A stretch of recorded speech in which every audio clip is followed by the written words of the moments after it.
Good afternoon, everybody. Nice to see you all. Happy Friday. I do not have anything to do at the top, so we can go straight to your questions. Darlene, would you like to start? Thank you. Told you.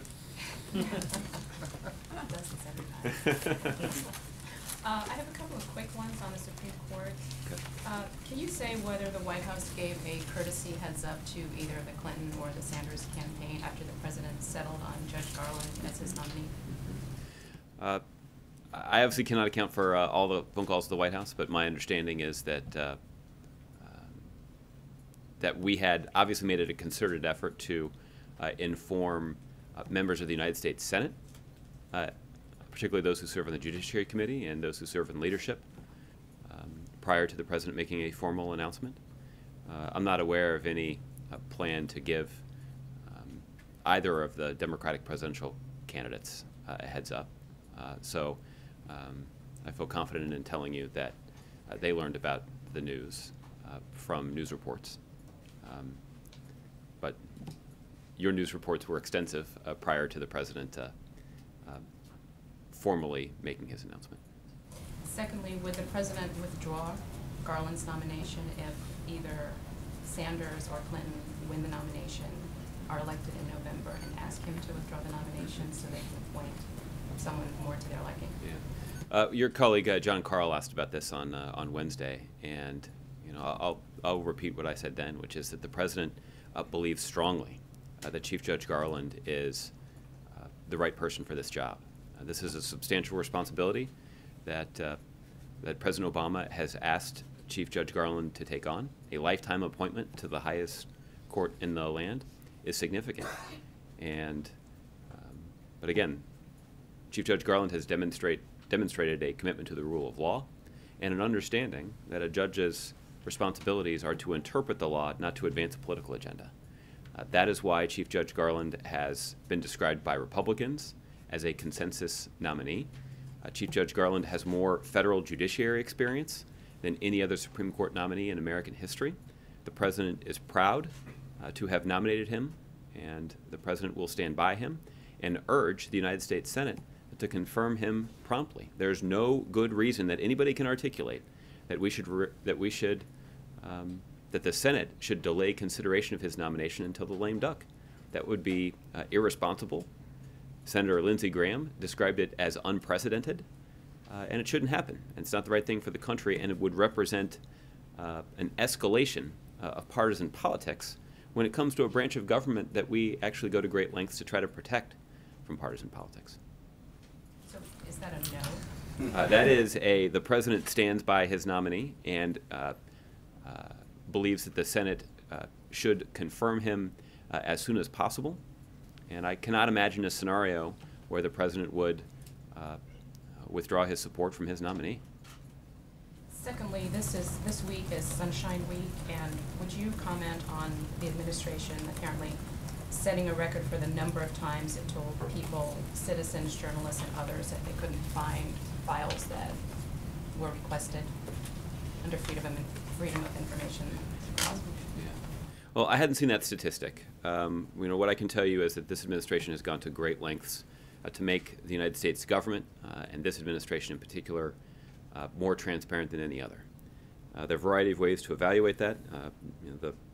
I think the most relevant one, given the intense focus on FOIA requests, is that in 2015, fiscal year 2015, the administration processed 769,903 requests. I'd point out that is 769,903 more FOIA requests than were processed by Congress. Congress writes the rules, and they write themselves out of being accountable to the Freedom of Information Act request process. And as advocates for transparency, I hope that all of you will continue the pressure that you have applied to Congress to encourage them to subject themselves to the same kinds of transparency rules that they insist other government agencies follow. Given that number, though, that you all have set a record for the number of times you told people you couldn't find what they wanted, how do we know that FOIA officers in the administration are being diligent about trying to find what it is that people are asking them, people are looking for? Well, and one way to evaluate that is that for 7 straight years, the government agencies have released records in full or in part for more than 91% of FOIA requests that have been processed for disclosure. I think that's an indication that that government officials work diligently to be responsive to requests from the media and the public. And I suspect that that these statistics would be even better if Congress were also in a position to provide necessary funding to complete these activities. And we'd obviously welcome additional support and additional resources being appropriated by Congress for these kinds of important activities. Okay. Tim. Just on the Supreme Court, following up on a question by Darlene yesterday about senators are going back home for 2 weeks. What would the White House like to see happen among constituents and groups, considering, you know, the next term, Supreme Court term starts in October? Yeah. Well, you heard an opportunity. You had an opportunity to hear directly from the president on Wednesday about this, who suggested that members of Congress, members of the Senate, should take the next couple of weeks while they're enjoying a spring break to consider their constitutional responsibilities and to consider whether or not they're comfortable with taking orders from Republican leaders in Washington as opposed to taking orders from the Constitution and the American people. Presumably, it shouldn't take 2 weeks to figure out the answer to that question, but maybe away from all of the clamor and debate in Washington, D.C., it'll be easier to arrive at that conclusion. That certainly is what we hope Republican senators will do. I would anticipate that over the next couple of weeks that you will hear members of the public who do share the president's passion for this issue make clear what they hope their elected representatives in Washington will do. But ultimately that will be up to those groups and those individual American citizens to determine how and whether to make their voices heard. There's been talk that they'll hold up signs saying, "Do your job." Is there anything else they could do that would be effective? Well, again, there are presumably there are people who are thinking about this a little bit more than I am. But obviously, we're going to continue to make a forceful, principled case that the United States Senate should fulfill their constitutional duties. The president took quite seriously the constitutional duties that he has to carefully consult with Congress and to carefully consider the record of a wide variety of individuals and then put forward the person that he believes could best fill the vacancy on the Supreme Court.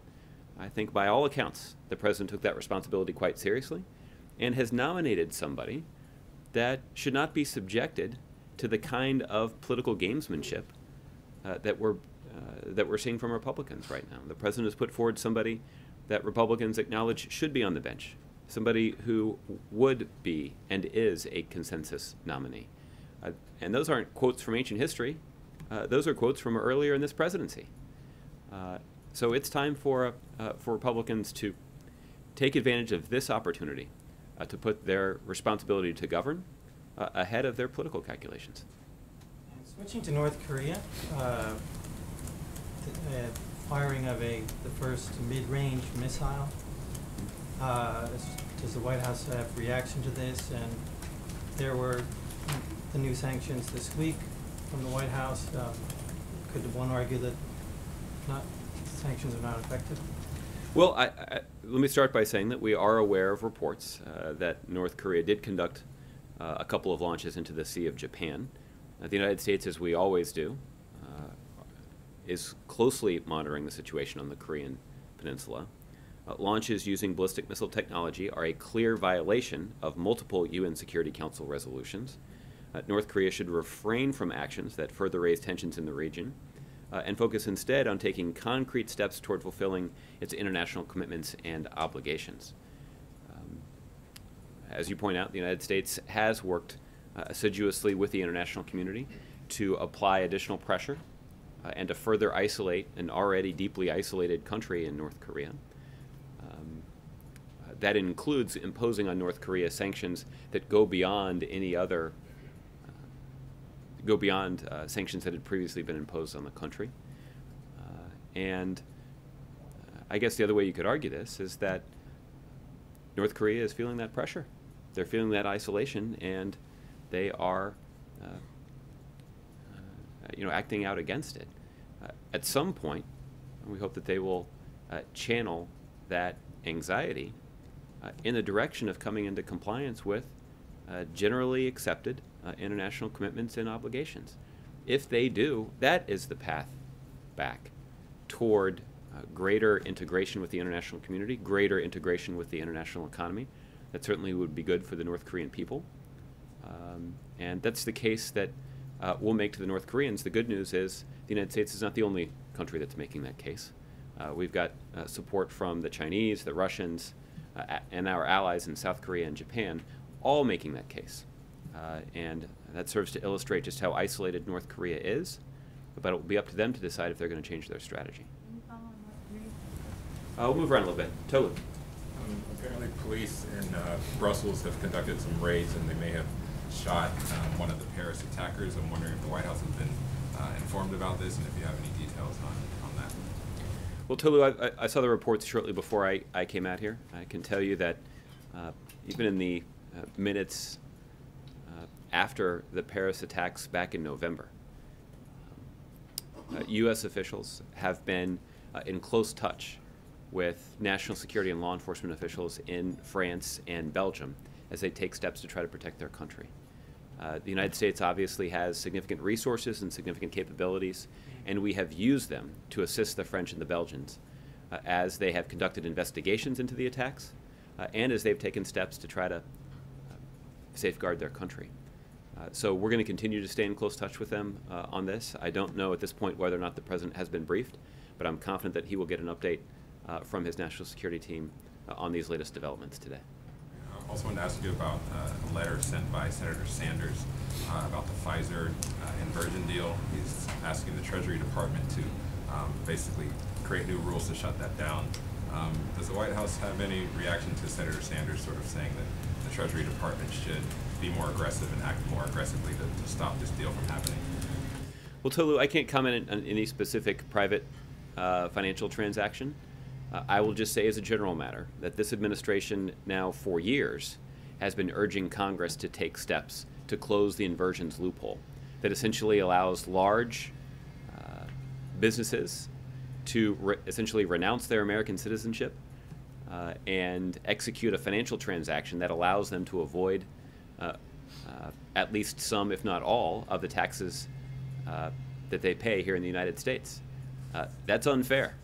Middle-class families certainly don't have the opportunity to engage in a slick financial transaction that allows them to avoid paying taxes. In fact, what most middle-class families do is they step up and fulfill their responsibility to this country, and they pay the amount of taxes that are required. And frankly, we believe that those kinds of rules and those values should also apply to large corporations that choose to benefit from the business climate, the labor supply, and the infrastructure that exists here in this country. That's only fair. And it's been disappointing that we've seen Republicans block any effort to close this loophole and, in fact, actually take steps to try to protect the ability of large businesses to benefit from the inversions loophole. That's not fair, and I think it's an indication that the priorities of some Republicans in Congress are entirely mixed up and certainly not consistent with the priorities of most Americans. So this has been a priority for us. We have been urging Congress to take action because we have indicated that it's only through congressional action can we effectively close this loophole. We've acknowledged that there may be some steps that the administration can take using executive authority to reduce the incentive that some companies have to engage in these kinds of transactions. Some of those steps have already been announced.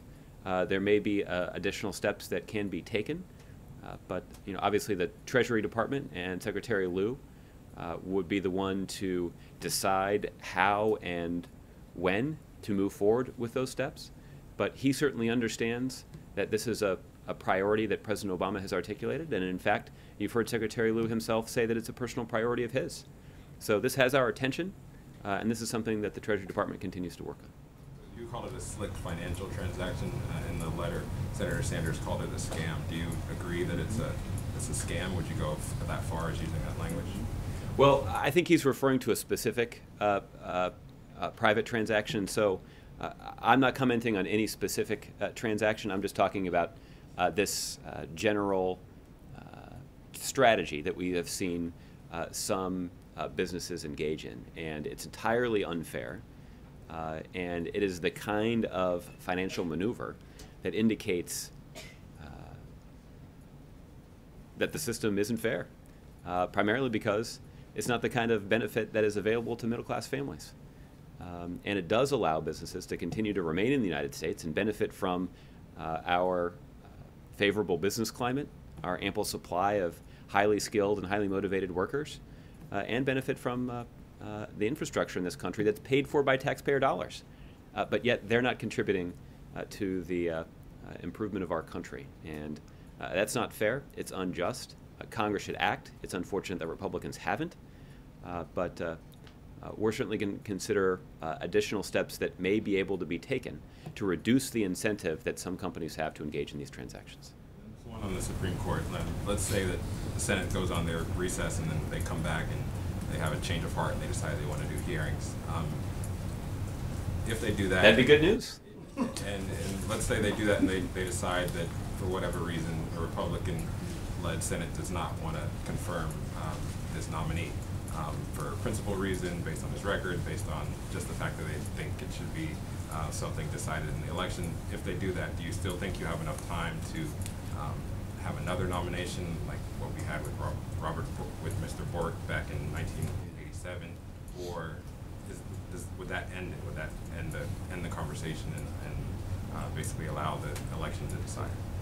Well, let me make an observation, Tolu, that will require all of us to venture deep into the minds of Republicans. So, you've been warned. But I suspect there's a reason that they're resisting even holding hearings. And I suspect that reason is they know that somebody that has Chief Judge Garland's intellect and experience is going to perform quite well in the setting of a Judiciary Committee hearing.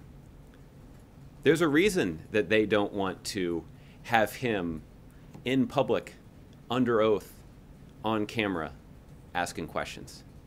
Because if that happens, we will have tangible evidence for the world to see that he'd be a great Supreme Court justice. And that's why Republicans are resisting the hearings. It's motivated purely by politics. We've heard Senator Ron Johnson, a Republican from Wisconsin, acknowledge as much.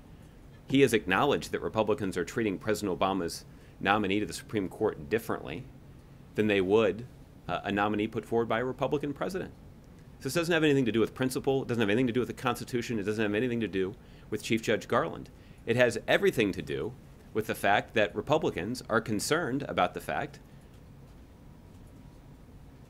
that it's a Democratic president fulfilling his constitutional duty to appoint a justice to the Supreme Court.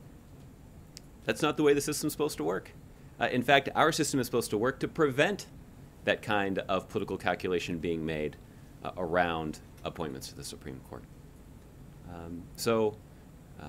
That's why I think you've posed a provocative question, but I think the answer quite plainly is that the scenario you've laid out is not the scenario that Republicans expect, and that's precisely why they continue to hold fast to not even holding hearings and giving a fair hearing to the president's nominee. Okay, Chip. Thanks, Josh. Nice to see you today. Good to see you. It's been a long time. It has been a little while, so welcome back. Thanks. On Garland. He's being punished.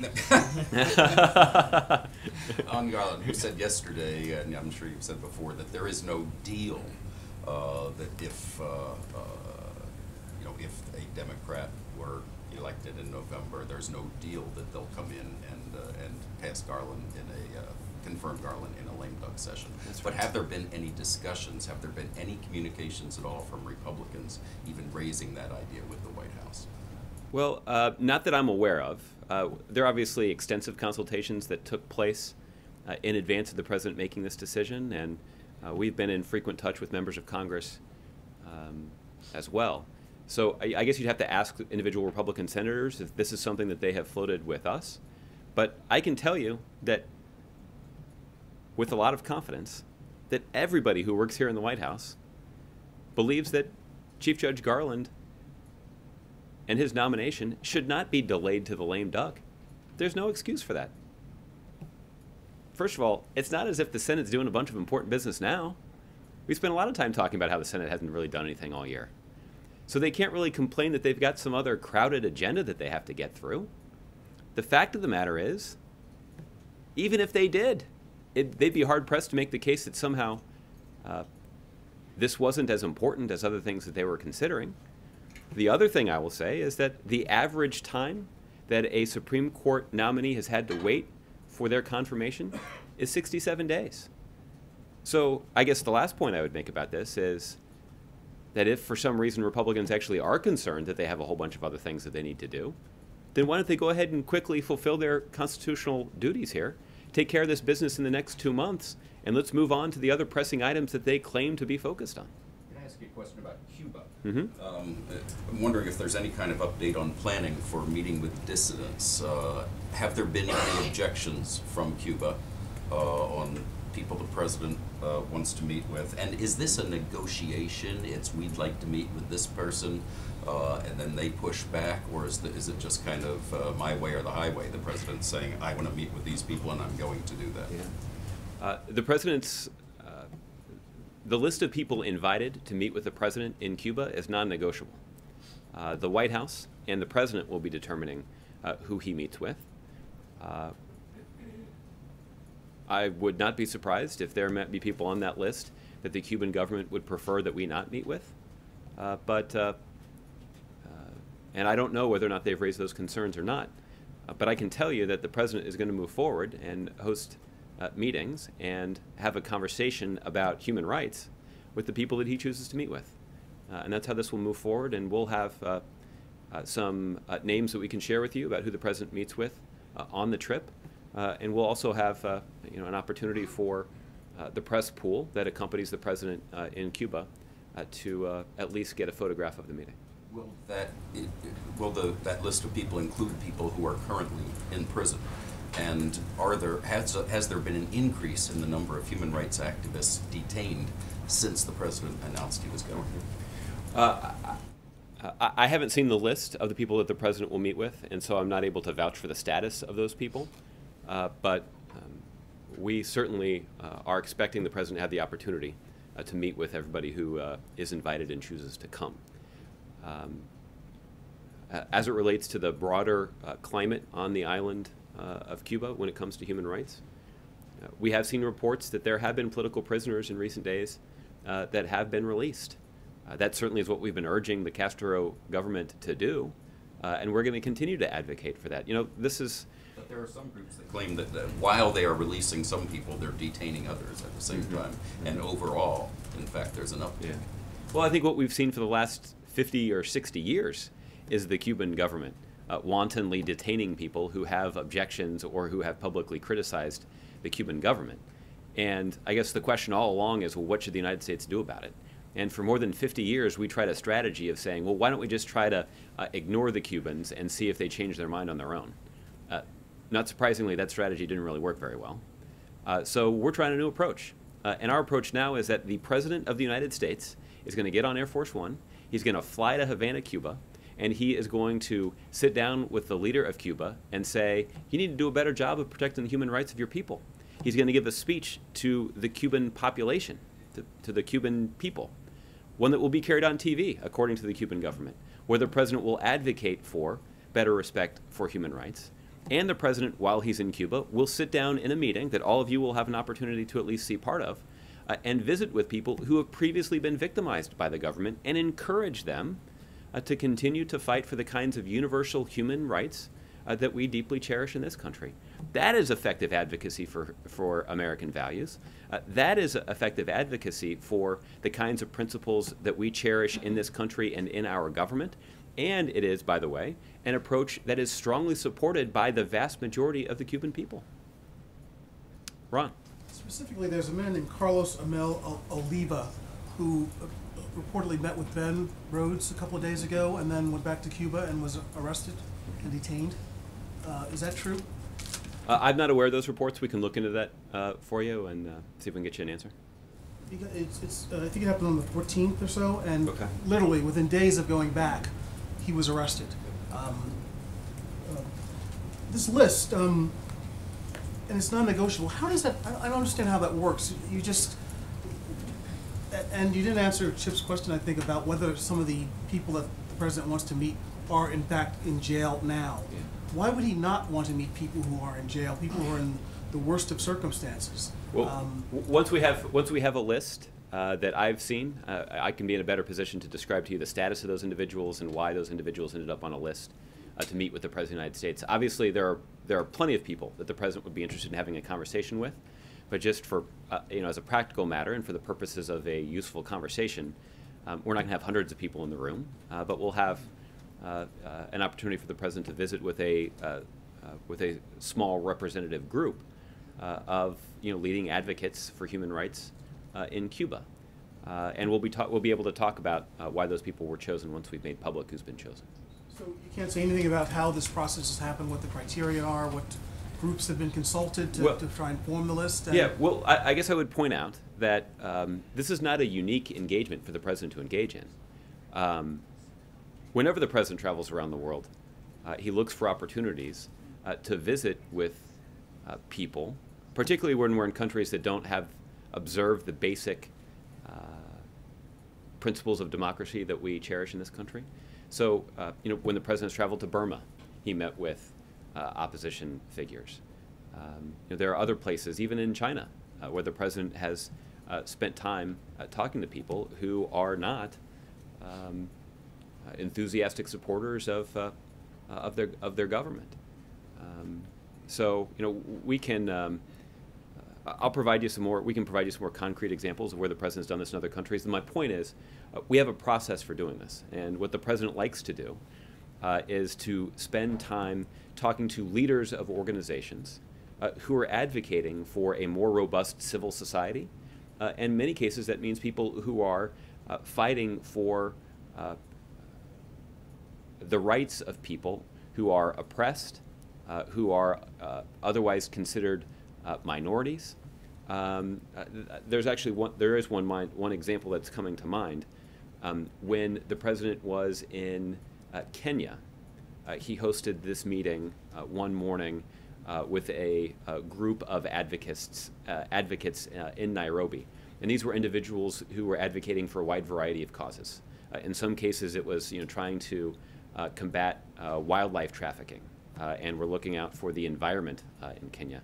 In other cases, it was people who were trying to,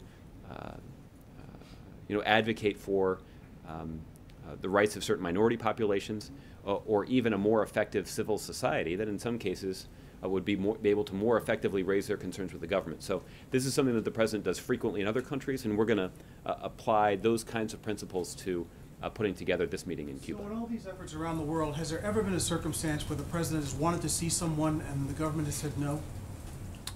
Off the top of my head, I do not remember one, but I'll check with my NSC colleagues to see if there is an example of that. I'm confident there are places where the President has gone and met with people that the host government would prefer that he not talk to, but I don't think I can recall a situation, again, just off the top of my head, where the President has been prevented from meeting with a private citizen by the host government. Even someone who's in custody, in jail? Again, off the top of my head, I can't. I think people looking at the whole Cuba situation would argue, and again, not with a lot of detail necessarily, but you would think that some of the worst offenders are in government custody. And so if in fact the President has not met with people who are people the government doesn't, I mean, I guess it's just strange. It just leads you to question: are these the most prominent dissidents in this country? And you'll have an opportunity to evaluate that when we put out the list. Just one other theoretical question on 2016, not so theoretical, but looking ahead, there's been a lot of reporting suggesting that the president's going to be very involved in 2016. Yesterday you were saying that none of that's going to happen until, well, when will that happen? I think you said that there's not going to be he's going to remain balanced until a certain point. What can you expect, what do you think we can expect to see the president's role look like in that broader campaign? And what do you think, what can we expect to see in the campaign that's taking place now to push Judge Garland through this process? And I imagine they will merge to some extent. Yeah. Well, that remains to be seen. I think, ironically, I think that's what Republicans are hoping for. It's clear that Republicans are in a situation where they're basically suggesting that they're hoping that their obstruction of a Supreme Court justice can benefit their presidential candidate. And that's a pretty unfortunate thing. We heard Leader McConnell indicate this in an interview with Brett Baer on Wednesday, where he was talking about the specific goal of blocking hearings for the president's nominee. And Leader McConnell's reply was something like, the point here is to choose the next president. So it's clear that his eye is not on his constitutional responsibility. His eye is on trying to elect a Republican to the White House. Now, what's a little complicated about that is he's also said that he would run negative ads against the Republican frontrunner if he ends up being the nominee. I'll let him try to reconcile that with all of you. I think my objection is not about who the Republican nominee is in this instance, but rather the principle at stake here. The Supreme Court has long been an institution of government that we have tried to shield from the worst of our politics. And the fact is, there is a clear precedent for the United States Senate voting in a presidential election year to approve a nominee to the Supreme Court. It happened in 1988, and the reason it's relevant is because the situations were reversed. You know, people often say, well, gee, wouldn't Democrats be doing the same thing if they were in Leader McConnell's shoes? Well, the fact is Democrats were in Leader McConnell's shoes in 1988, and Democrats who had a majority in the United States Senate actually did vote to confirm President Reagan's nominee to the Supreme Court, even though it was President Reagan's last year in office, and even though in early 1988 they were in the midst of a vigorous presidential campaign. So we were just suggesting they'd do the same thing. So given that this has become a hugely partisan issue, is the president going to make it a campaign issue when he's out there? Well, I think the president's case that he'll be making on the campaign trail in 2016 in the general election will be focused on whether or not our country continues to build on the progress that we've made over the last 7 years. And again, even Leader McConnell has acknowledged earlier this year that America is better off than we were 7 years ago. And that, I think, is going to make President Obama a particularly persuasive advocate on the trail in communities all across the country.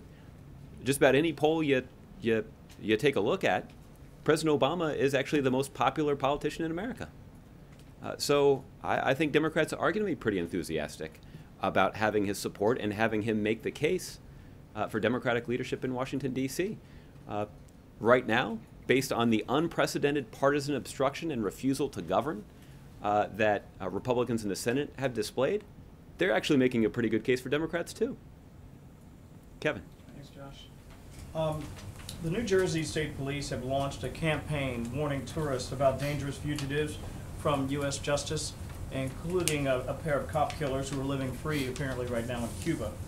What's the administration's reaction to the campaign? And people are wondering, why isn't the return of such fugitives a requirement for normalization of relations? Mm-hmm.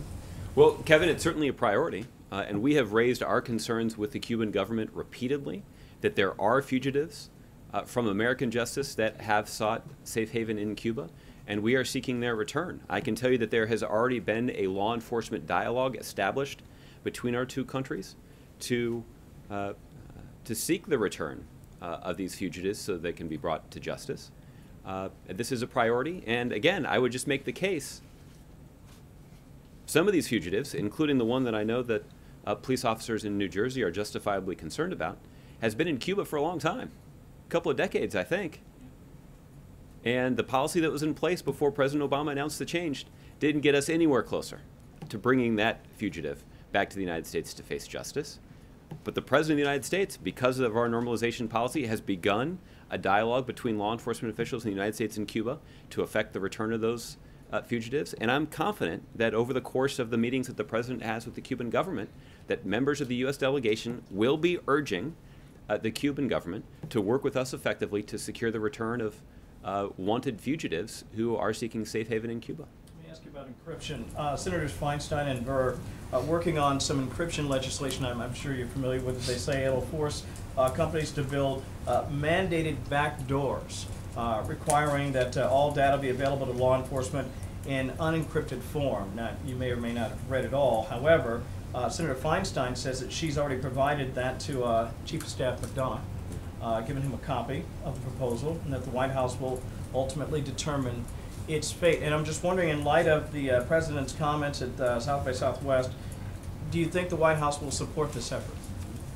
At this point, it's too early to tell. What we have committed to doing, and this is, I think, what Senator Feinstein was alluding to, the administration has committed to working with Congress to discuss these issues. These issues are complicated.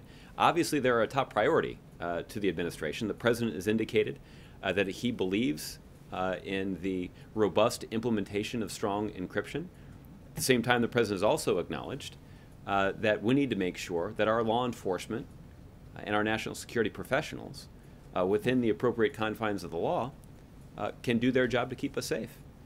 And I would acknowledge, as the President has, that there is some tension in those principles.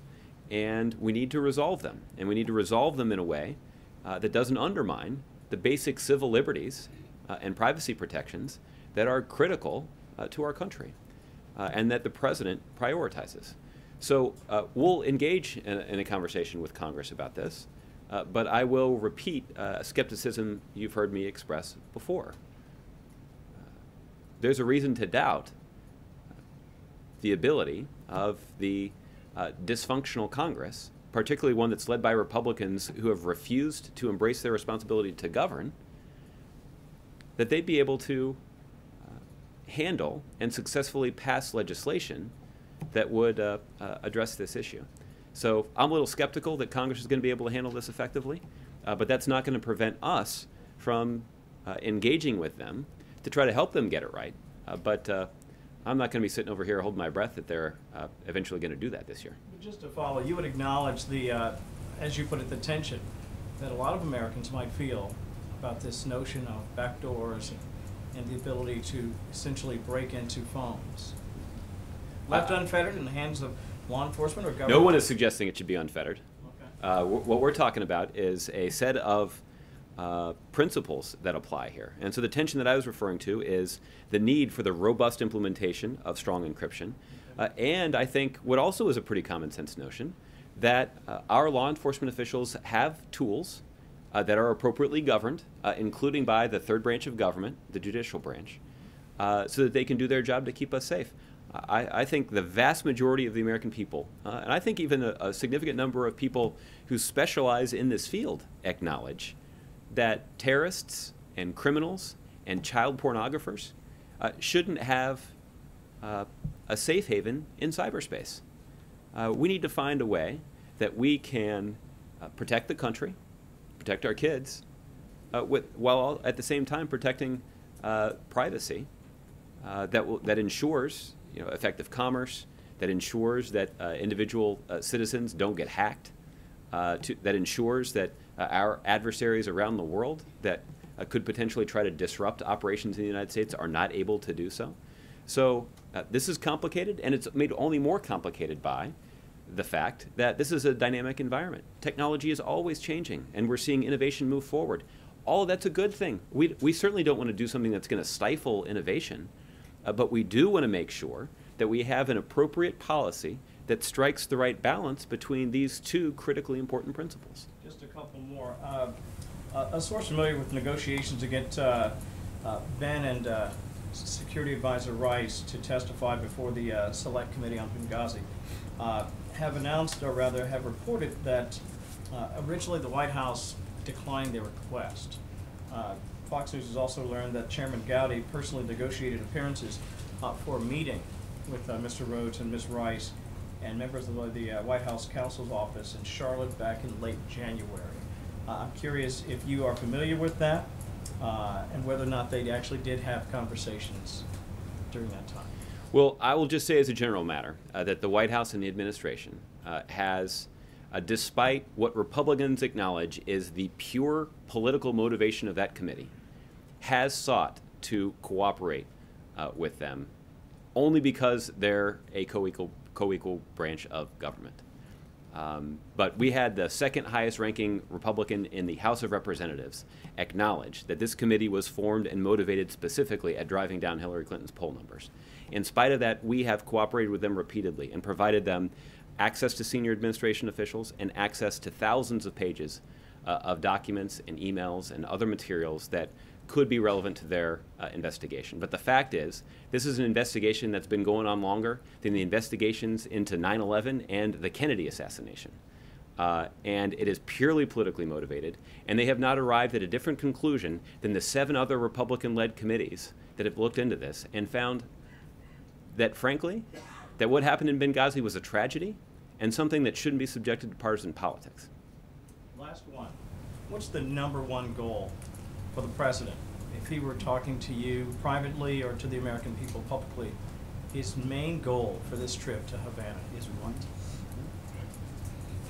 I think the president is looking forward to an opportunity to try to deepen our relationship with Cuba, that we can try to facilitate more effective economic ties between our two countries. There are a number of U.S. business leaders that will be in Cuba at the same time as the president, and we're hopeful that this will facilitate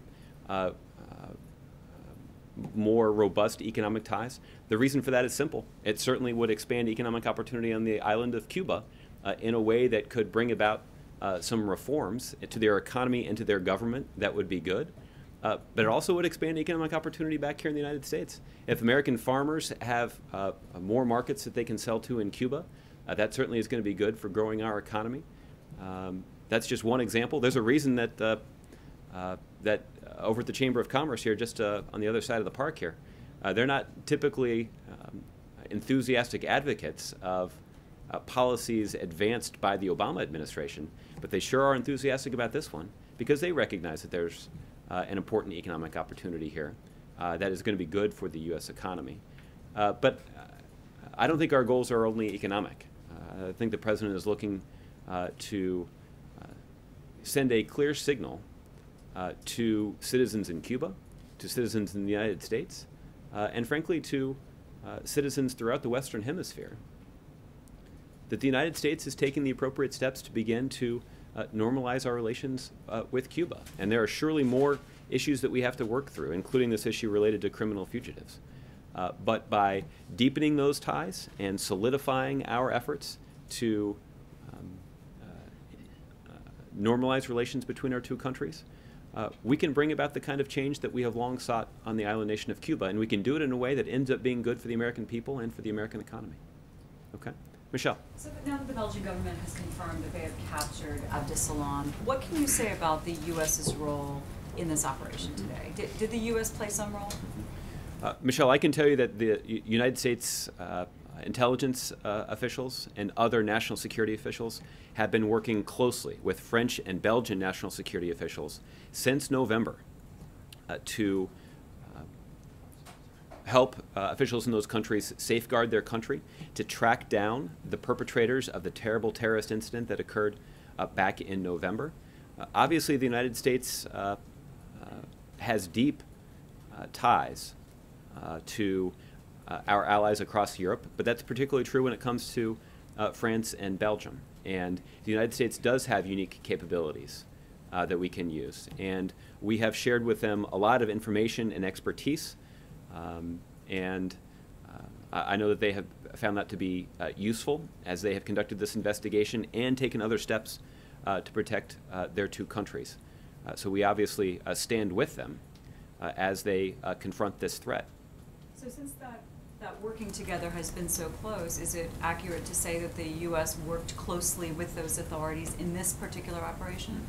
I don't have specific details about this particular operation to share, but I can tell you that operations like this are possible because of the long-standing commitment that this administration has demonstrated to using our resources and expertise to support the French and the Belgians as they protect their country and protect their citizens. Okay, let's talk about some of the things that the president said in this recent interview, this last interview with NPR. Mm-hmm. Some of the words he used in describing the scenario around Garland's nomination. He used words like war zone, hurricane, circus.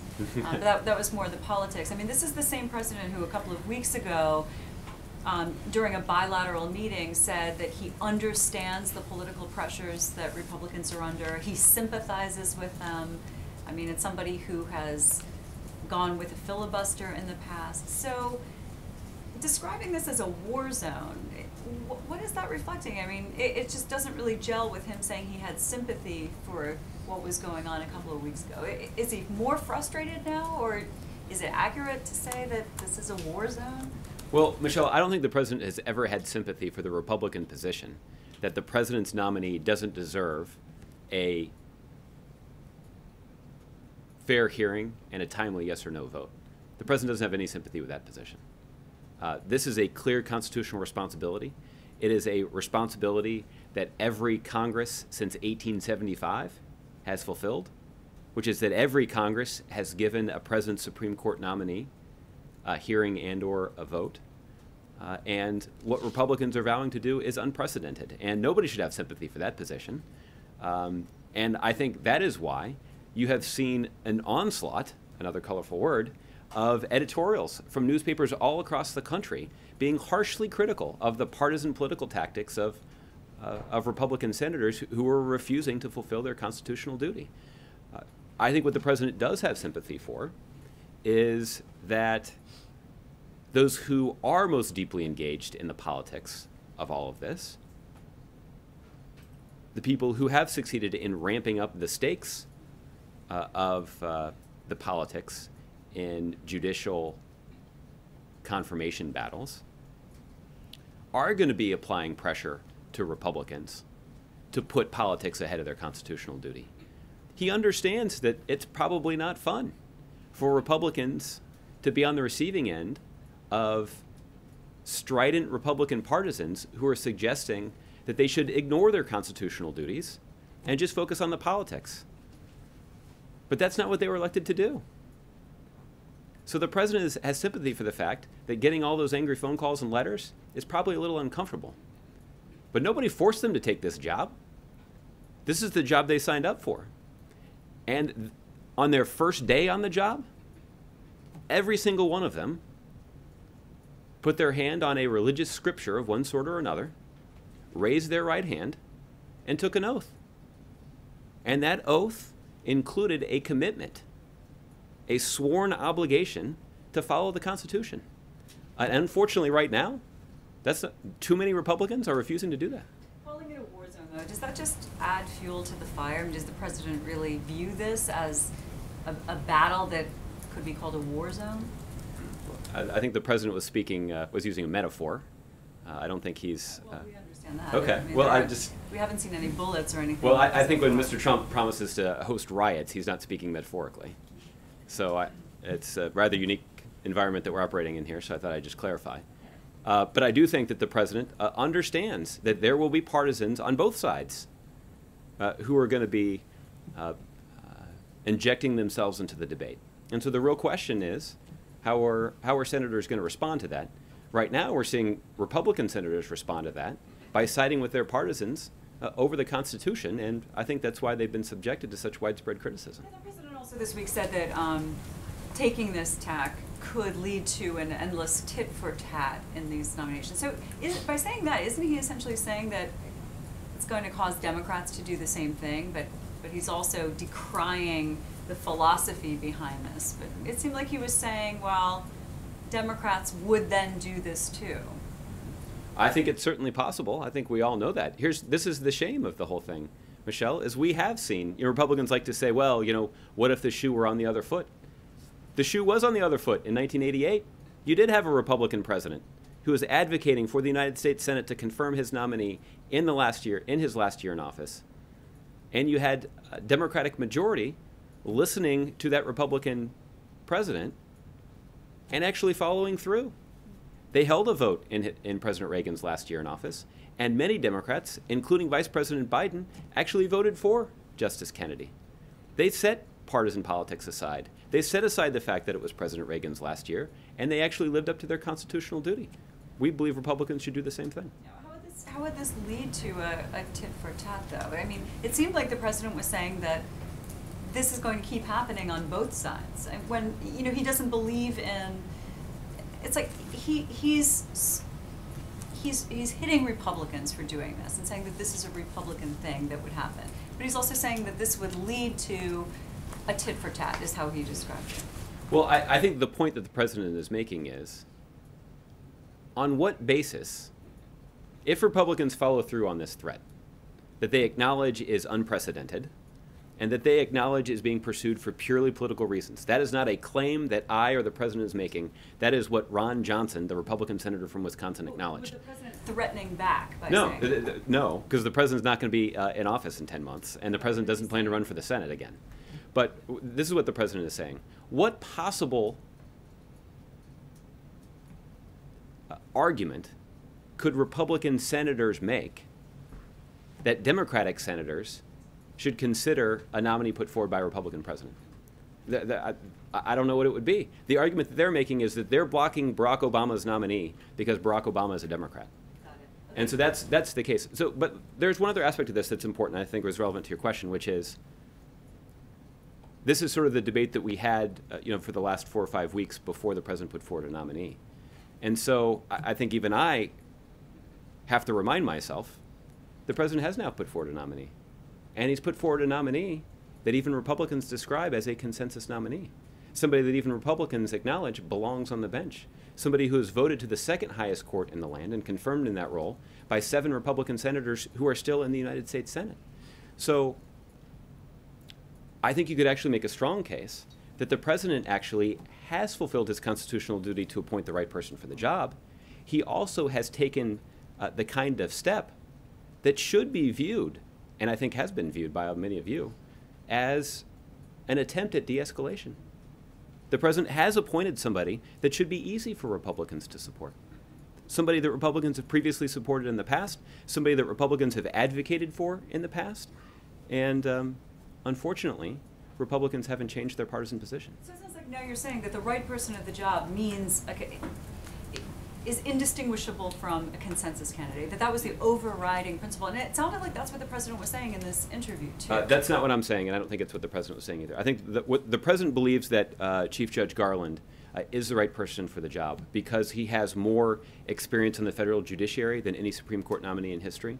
And when you take a look at that long track record of experience, about 19 years now, you have a judge who has demonstrated a commitment to the rule of law and a commitment to interpreting the law and not advancing a political agenda. That's his track record, and it can be carefully examined, and hopefully we'll have an opportunity to have a hearing where Republicans and Democrats will take a look at that record. That's why the president chose him.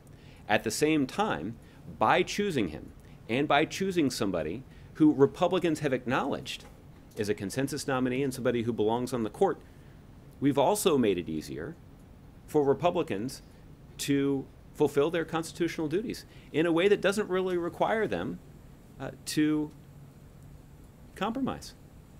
This is somebody that they say that they strongly support. Many of them have voted for him before. They've said he belongs on the court. So just follow through and vote for the guy. Here's the thing. I'll end with this. I wonder what Republican reaction would be. This is just a thought experiment. What would the Republican reaction be if President Mitt Romney had nominated Chief Judge Garland to this job, or some other Republican president had put forward Chief Judge Garland? Again, I would just posit that I think a lot of Republicans would continue to say that Chief Judge Garland is a consensus nominee and that he's somebody that deserves the strong support of the United States Senate. We're just asking them to follow through on that rhetoric. Okay? All right. Zeke? Josh, going back to the Bernie Sanders question that Darlene asked earlier, is the president upset at all that members of his party, that both candidates looking to succeed in here at the White House have been less than fully supportive of Judge Garland's confirmation, in the sense that they've said that, certainly Senator Sanders says he would have look for somebody else? Well, no. In fact, looking at the statements from both Democrats who are running for president, both of them have said that Chief Judge Garland is eminently qualified, that he would do a good job on the Supreme Court, and they have urged Republicans to hold hearings, an up or down vote, and they have urged the Senate to confirm him. So, They've said they would look in another direction. My point is they're very much on message. I am not questioning the fact that if you have their ranked list of Supreme Court nominees, that there may be somebody that in their mind ranks higher than Merrick Garland. They're not suggesting that Chief Judge Garland doesn't deserve to be on the Supreme Court. They think that he should, and they think that the Senate should act. But I raised this example prior to Chief Judge Garland's nomination. The question before the United States Senate is not, is Chief Judge Garland your #1 pick to fill a vacancy on the Supreme Court? The president is the person that makes that decision. The president is the person that decides who's at the top of his list and puts forward that person. The Senate then considers whether or not that individual can serve with honor and distinction in a lifetime appointment on the Supreme Court. The answer to that question is unquestionably yes. I suspect that's why Republicans are refusing to even begin the process, because they don't want to be forced into a position of trying to make that decision. But my point is that Senator Sanders and Secretary Clinton are making exactly the same case that I am standing up here, which is that he's eminently qualified, that he's somebody who can be trusted to fairly interpret the law. He's somebody who understands that his job is not to advance a political agenda. And he's somebody who should be confirmed by the United States Senate because the President of the United States was elected to a 4-year term and is required by the Constitution to appoint somebody. And the United States Senate is required to offer up their advice and consent. Based on his qualifications, there is no reason he shouldn't be confirmed. So we should look at statements from Senator Sanders that he would nominate somebody more progressive as a sign of him trying to distance himself from the White House. The White House wouldn't interpret it that way. No, I certainly didn't. He's entitled to his own opinion, and if he's elected president of the United States, presumably he will have a vacancy or two that he'll have an opportunity to fill, and he'll be able to evaluate the candidates and put someone forward. But the president, the sitting president, the current president, has already done that, as required by the Constitution. He's fulfilled his duty. It's time for the Senate to fulfill theirs, and I'm gratified that we've seen both Secretary Clinton and Senator Sanders acknowledge that Chief Judge Garland is eminently qualified, would do a good job on the Supreme Court, and they've been pretty aggressive in suggesting that the Senate should move forward. And one quick 2016 question, since you brought up Donald Trump's comments about riots. Earlier this week, you addressed Republican comments that the president was somehow responsible for the violence and the rhetoric. Do you see a role for the president? Does the president see a role for himself in trying to tone down what has become a sort of tone down some of the rhetoric around the campaign or the heated nature of a current political discourse? Does the president see a responsibility to try to, as the president, to try to make that process a little bit more peaceful?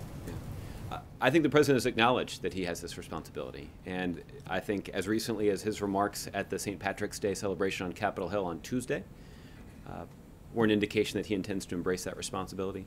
He mentioned this in his speech that he gave in Springfield, Illinois last month, and this even got prominent mention in the State of the Union address back in January. I guess while we're talking about it, I guess in some ways the president's decision around the Supreme Court might actually be the best example of that. That we're in a heated political season. We do see strident disagreements between Democrats and Republicans, and you do see, what many people see as a top priority of the United States in terms of filling a vacancy on the Supreme Court. And what did the president do? The president put forward an eminently qualified nominee that even Republicans describe as a consensus nominee. The president fulfilled his responsibility to the Constitution, but I think you could fairly interpret this as a legitimate effort on the part of the president to try to bridge these differences. And I think when we're trying to sort of ascribe blame to who's responsible for the divisiveness in Washington, I think you can look at the response from Republicans to a consensus nominee being put forward. They're not just objecting to that person, they're refusing to do their job to even consider that person for the Supreme Court. So, I guess to put it in legal terms, I think the case is closed when it comes to judging Senate Republicans for their role in contributing to the stark polarization in Washington, D.C. Should we expect more overtures along these lines from the president in the coming weeks or months? I certainly wouldn't rule it out, you know, whether it's rhetorically in terms of his comments about particular issues or the tone of the debate. And we've long talked about the list of other priorities that we'd like to advance on Capitol Hill, and these are the kinds of priorities that that Republicans themselves have advocated. So we've sought to find common ground. And it's been a while since I ran through the list. I'll just do it quickly here. Criminal justice reform, approving the Trans-Pacific Partnership, investments in cancer research, fighting poverty by reforming the Earned Income Tax Credit and expanding it to include those workers that don't have children. We've talked about how opioid addiction and heroin abuse is a problem that Democrats and Republicans in Congress and on the campaign trail have talked about. So many of even the Republican presidential candidates that you've been covering over the last several months have talked about this being a priority. That certainly should be an opportunity where we could work together. Reforms and assistance being provided to Puerto Rico as they deal with some of the financial challenges that they've encountered. And even passing an authorization to use military force against ISIL. That's something that I know Democrats and Republicans on Capitol Hill believe is the responsibility of the United States Congress. We certainly believe they have that responsibility, and we're willing to work with them to try to get that done too. Okay, Mark. Josh, can you describe the kind of operation now in place at the White House to get a hearing and a vote for Chief Judge Garland and to get him confirmed? Mm-hmm. Mark, I think there are, I can put it in a couple different categories. The first would be obviously significant weight now shifts to our legislative affairs team. As I mentioned, there were extensive consultations that the White House had with members of the United States Senate in advance of choosing a nominee. And at a staff level, we'd contacted the office of every single senator to discuss this issue.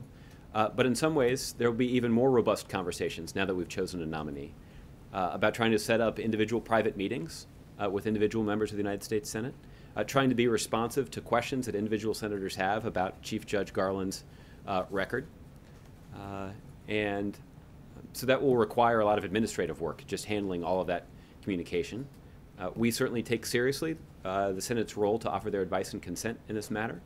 Hopefully the Senate will as well. The other thing that that we'll also begin doing is working with Chief Judge Garland to prepare for hearings. And those Senate Judiciary Committee hearings, as I've mentioned in the past, have typically been rather wide-ranging. They've been long, and they've been detailed. And they've been characterized by difficult questions from both Democrats and Republicans. We would expect that Chief Judge Garland would have to do the same thing, that he will have to swear an oath, testify under oath, testify in public, and answer tough questions for hours from people on either side. And so we'll begin the process of preparing for that process as well. Would you describe it as a war room operation?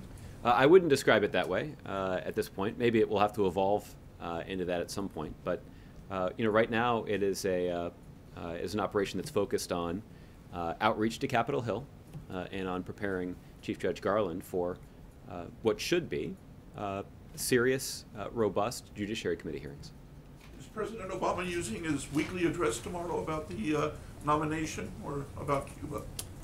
The weekly address is typically embargoed until 6 a.m. tomorrow. You can tell us the subject. But in general, I think you can expect the President to talk about why it's important for the United States Senate to fulfill their constitutional duty and confirm Chief Judge Garland to the Supreme Court. And his public schedule today is quite barren. Can you tell us what he's doing today? Mm-hmm. Well, many of you will recall that this was the day that was originally marked on our calendar for Prime Minister Netanyahu to visit the White House. So that typically is an event that requires quite a bit of time. So just last week, the President's schedule got a little more freed up. But given how busy this week has been, and given how busy next week will be with the President's trip to Cuba and Argentina, the President's been quite busy today and has a little bit more time to handle those responsibilities before he leaves the country on Sunday. Thanks. Okay. Gardner. Josh, can you just talk a little bit about any other speeches that the President will give, or people from the White House, maybe other surrogates for the President directly from the White House, to talk about Chief Judge Garland and for instance, Sunday news program stuff? Are you guys going to go out in full force in the next few days to sort of make this case to the country that he needs to be considered by the Senate? Well, Gardner, I would anticipate that the administration will continue to make a forceful case for Chief Judge Garland's confirmation. I don't have any events to announce right now, but we certainly will be looking up for opportunities for the president, for the vice president, and for other senior officials in the administration to make this case. Obviously, the vice president is somebody that has a particular knowledge and extra credibility when talking about this issue. I've cited the situation in 1988 a couple of times in here. That was the last time that a Supreme Court nominee was voted on in a presidential election year. At the time, Vice President Biden was then the chair of the Senate Judiciary Committee. So he understands how this process should work even in a presidential election year. I guess I should say he understands that this process doesn't end just because it's a presidential election year. So, and so I would anticipate you'll hear from the Vice President as well, who can be a pretty persuasive advocate when it comes to these kinds of issues. He's speaking Sunday at APAC, and do you expect him then, in the President's absence next week, to continue talking about this issue in public venues and the rest? I wouldn't expect for this to get much play at APAC, but I certainly wouldn't rule out that the Vice President may have the occasion to discuss this next week. Stay tuned. One other just, that you may soon nominate Air Force General Lori Robinson to the head of NORTHCOM, which would make her the first female to head up a combat command. That's right. Is that going to happen, and why? How important is that to have a woman in that job? Mm-hmm. Well, the President does intend to nominate General Lori Robinson to be the next commander of NORAD and U.S. Northern Command. General Robinson is an extremely talented Air Force officer. She currently serves as the commander of U.S. Air Forces Pacific, and she has served in a variety of leadership positions in the Air Force. And she has distinguished herself as a particularly effective leader, and the President is pleased to be making this historic announcement. This is the first time that a woman would serve in the position of being a combatant commander. And there's no question that she is eminently qualified and exactly the right person for the job. Thanks, Josh. You bet. John. Thanks a lot, Josh. When the President in December of 2014 announced this policy change towards Cuba, he said at the time, "I will only travel to Cuba when the human rights situation improves on the island." And we learned just a few weeks ago when Ben Rhodes was up standing where you are that the human rights situation in Cuba has not improved, and in some ways it's gotten worse in the past 15 months. What's changed? What's changed to the extent that the President's going back on that vow not to travel to Cuba unless the human rights situation improves on the island? John, I recall that the President said that he would travel to Cuba when the time was right. And I think what Ben acknowledged when he talked about this a month or so ago is that we have seen some areas of improvement in Cuba when it comes to the human rights situation there, and some places where we haven't seen nearly as much improvement as we would like to see. So the case that the President will make, I think, is a pretty simple one. For more than 50 years, the United States tried to encounter this situation by trying to ostracize Cuba. And that ultimately had the effect of actually making it harder for the United States to advocate for changes in Cuba, both because we didn't have access to the island, but also because other countries in the Western Hemisphere that did have leverage with the Cuban government were more angry at the United States for our policy toward Cuba than they were at the Cuban government for their policy toward their own people. And so by removing this impediment to our relationship in the with other countries in the Western Hemisphere, we've actually shined a bright light on the human rights situation in Cuba that does, in some ways, actually put more pressure on them to implement the kinds of long overdue political and economic reforms there. The other thing is this: it will be powerful for the President of the United States to land Air Force One in Havana and get off the plane and spend a couple of days meeting with leaders of the Cuban government, speaking to the Cuban people, and speaking to people who have been victimized by the Cuban government for their political views. That is an effective, persuasive, forceful advocacy of human rights and American values. And the president is proud to be engaged in this historic effort. That pressure that you speak of hasn't really changed anything in terms of the human rights situation in Cuba in the past 15 months. And I realize 15 months in the grand scheme of things is not a long amount of time, but still, the pressure has not changed anything in Cuba. Wouldn't you agree? No, I don't think I would entirely agree. I would acknowledge that there are places where we haven't seen nearly as much improvement as we would like, but there have been some places where we have started to see improvement in Cuba, and we certainly are going to go and press on those changes. We just saw the announcement actually from the Cuban government yesterday that they intended to remove the 10% tax that had been imposed on U.S. currency exchanges in Cuba. That actually ends up being a really good thing for the Cuban people.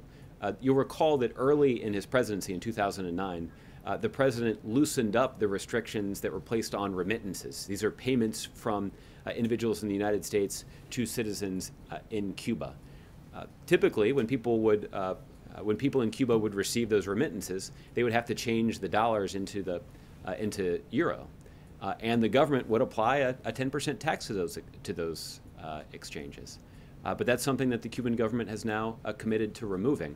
That obviously is going to be widely praised by the Cuban people and will expand economic opportunity for the Cuban people. And they can now use that money to actually take advantage of the greater access they have to information, thanks to many of the changes that we've put forward in terms of giving people more regular access to the internet on the island of Cuba. So we have seen some important progress, but I think the aspect of your question that I would agree with is there is no doubt that there's a lot more that we need to see happen in Cuba. And the president will be traveling there on Sunday to advocate for it. And one last thing, just in terms of the itinerary that you've put out over the course of the 2 days that the president will be there, a lot of tourism on the schedule for the president. Would you say that the most important public thing that the president will take part in that Americans can see back home is the meetings that he will have with the political dissidents on the island? Well, I think it's probably hard to decide among the three. I think the meetings are critically important, and traveling to Cuba, sitting down with President Castro, and forcefully advocating for normalized relations between our countries and better respect for human rights in Cuba, I think that is a powerful thing. But I also expect that the president using the bully pulpit in Cuba and giving a speech to the Cuban people that will be carried on Cuban television. That's a commitment that we've only recently received from the Cuban government. That will be quite powerful. And I think that will be a powerful message to the Cuban people.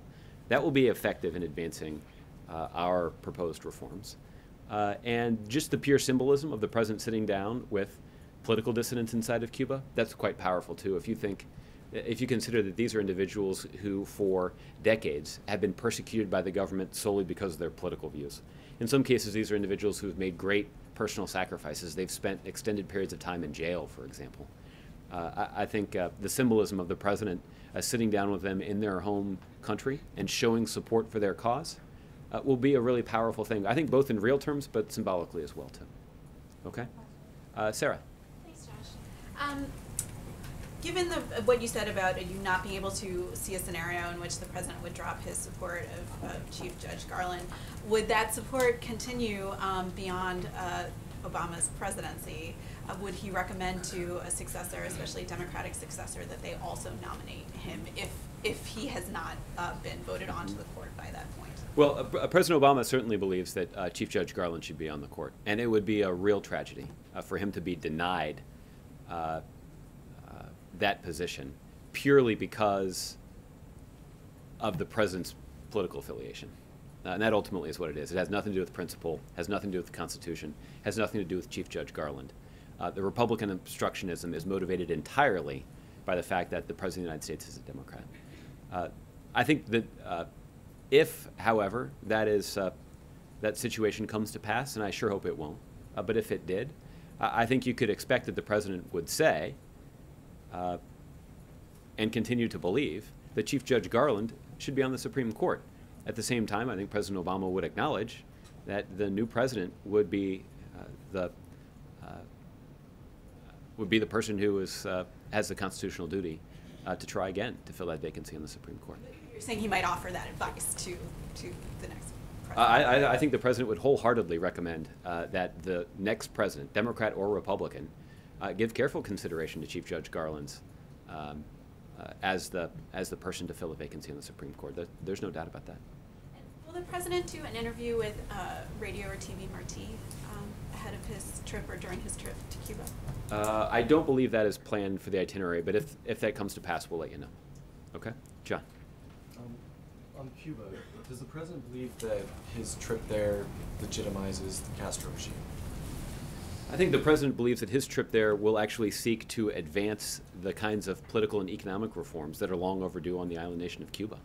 The president will forcefully advocate for those reforms, both in his private meetings with the government and with dissidents, but he'll also advocate for those reforms in a speech. And I think that's what makes this trip so historic. It's why it's something that is strongly supported by the Cuban people. It's also a trip that has strong bipartisan support here in the United States. And in fact, traveling along with the president will be Democratic and Republican members of Congress who believe that these reforms need to be implemented and that the embargo against Cuba should be lifted. And then on another topic, regarding the threat that Donald Trump had, if his nomination was contested, that there would be riots possibly. We've seen pockets of violence at several of his events, some ugly moments in the campaign trail this campaign. If he wins the election in November, is the White House at all concerned, is the president concerned that Democrats could possibly resort to violence, or pockets of violence could break out? The president, as he's said on a couple of occasions, is not concerned about the potential that Donald Trump is going to be elected president. He just doesn't think that's going to happen. But does his popularity at all? I mean, it seems like it's kind of revving up Democrats too. That there's been a lot of emotions that they've gone to his events. Are you guys also calling on the protesters that go to his events to refrain from violence? Sure, we would call on everyone to refrain from violence, and there's no political justification, no political dispute among citizens that would justify an act of violence. There's no denying that. That said, I don't think I would use the word popularity when describing Mr. Trump. I think there are a significant number of Republicans, even people in his own party, who say that they would not vote for him. And I noted that it was even the Wall Street Journal editorial board who observed that Secretary Clinton has gotten 1 million more votes than Mr. Trump has. So I recognize that's a fact that he doesn't enjoy seeing discussed particularly often, but it's true.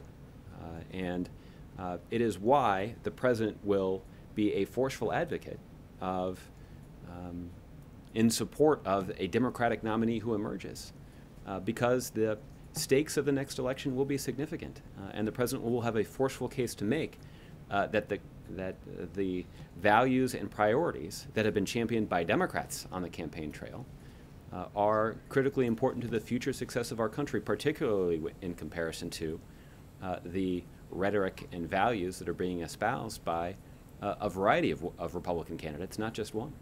And then finally, yesterday during the briefing you said that the president, you hadn't had a chance to talk to him about Adam LaRoche and his retirement in the last day. If you had a chance to connect with him on that. I have seen him, but I have not talked to him about this specific story. But I'll see if I can get you a better reaction to this. Okay? All right, Connie, I'll give you the last one. We'll do the week ahead. On genocide and on North Korea, do you see any evidence that international groups are mobilizing to help Christians who are under threat, maybe get them to safety, get them to a safe haven someplace? And you're talking about victims of genocide in Iraq and in Syria? Well, obviously the State Department announced their judgment yesterday that applying the label of genocide to religious minorities in Iraq and in Syria who've been victimized by ISIL is appropriate. And these religious minorities include Christians, Yazidi, and even some Shia Muslims. We have talked about how the willingness of extremists in ISIL to target religious minorities is part of the reason that the president has ordered aggressive military action against ISIL. I understand that the number of airstrikes carried out against ISIL targets in Iraq and in Syria is now 11,000. So that's pretty robust military action and represents the gravity of the situation there.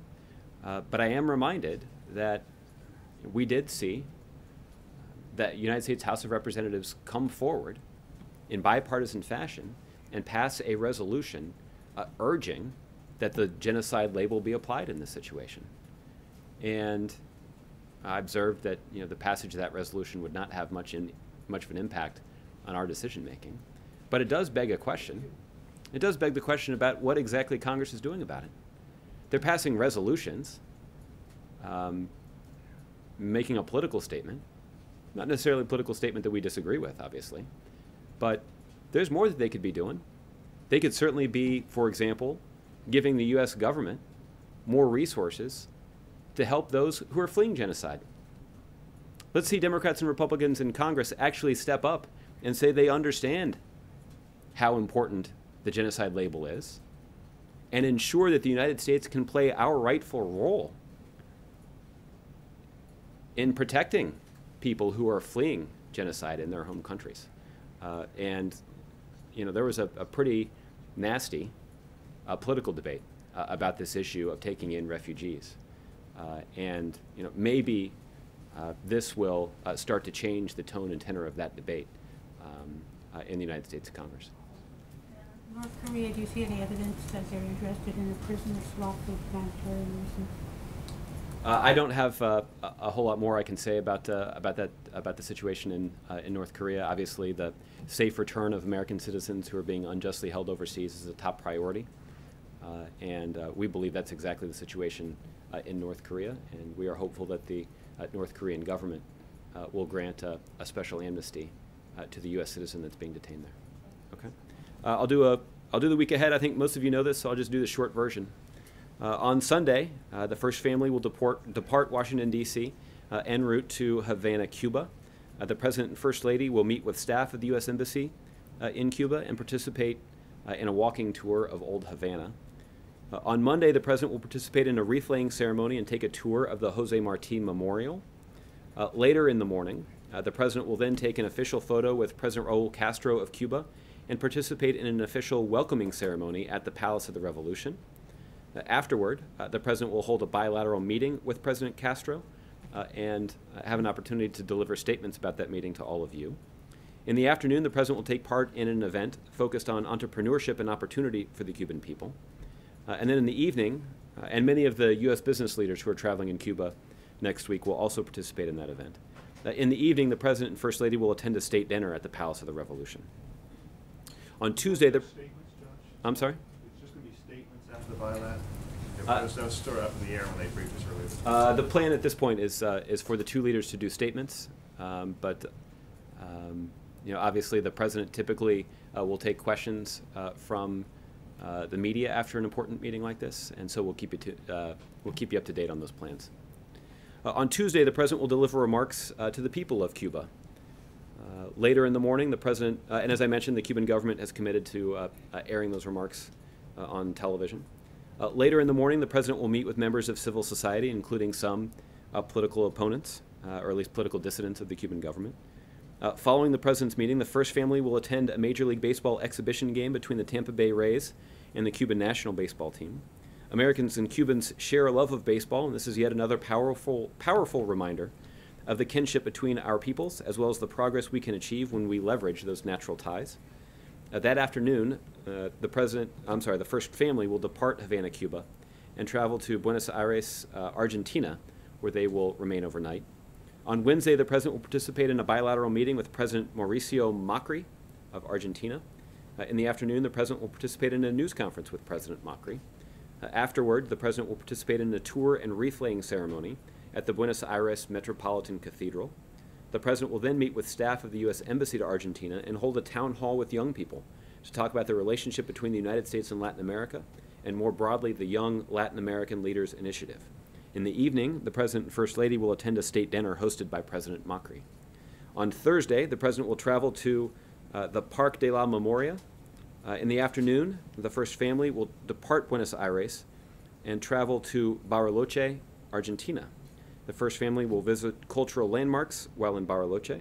In the evening, the first family will depart Bariloche and return to Buenos Aires, where the first family will depart from there back to Washington, D.C.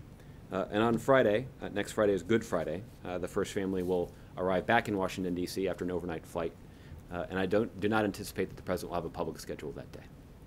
All right? Have a good weekend, everybody. Enjoy some March Madness.